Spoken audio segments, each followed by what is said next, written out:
Napaka-powerful ng boses. I love the energy. Ang tindi. Aha. Ano kaya masasabi ng ating inampalan? Gusto ko yung pag-slide mo nung natural to falsetto. Ni-slide mo. Ibig sabihin, gumanon ka. Maganda. Magandang style yon. Meron kang mga broken notes, mga alanganin, mahirap gawin yon. Ibig sabihin, yung alanganin dun sa totoong nota na kumbaga, sharp, flat, pero maganda. Maganda.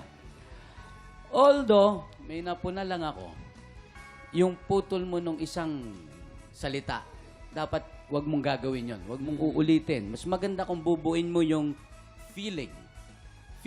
Feeling? No. Mawawalan ng saysay, ibig sabihin.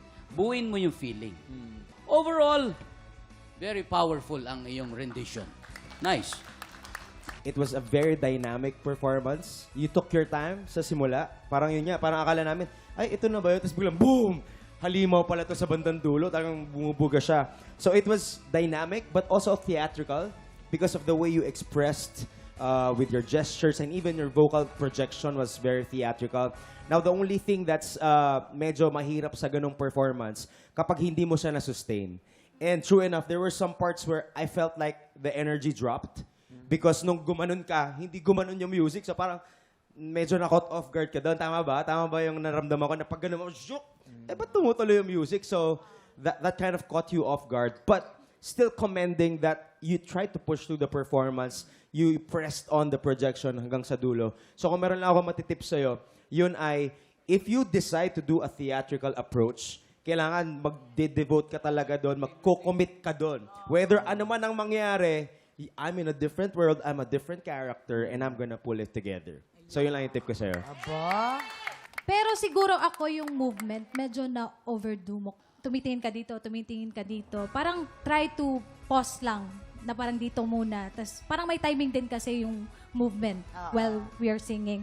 And siguro yung giggle mo in reaching the high notes, ako tips ko, kasi problema ko din yan yung giggle ka, yung parang galit ka na i-hit mo yung high notes, medyo i-relax para malinis lang yung tunog. Eto naman, anong score kaya ang ibibigay natin mga inampalan? Glenn, para ngayong araw, dahil sa iyong powerful performance, ang ibibigay ko sa iyo ay...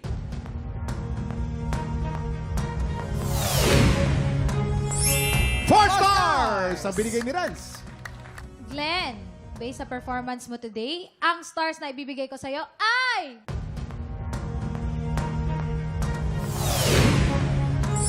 4 stars!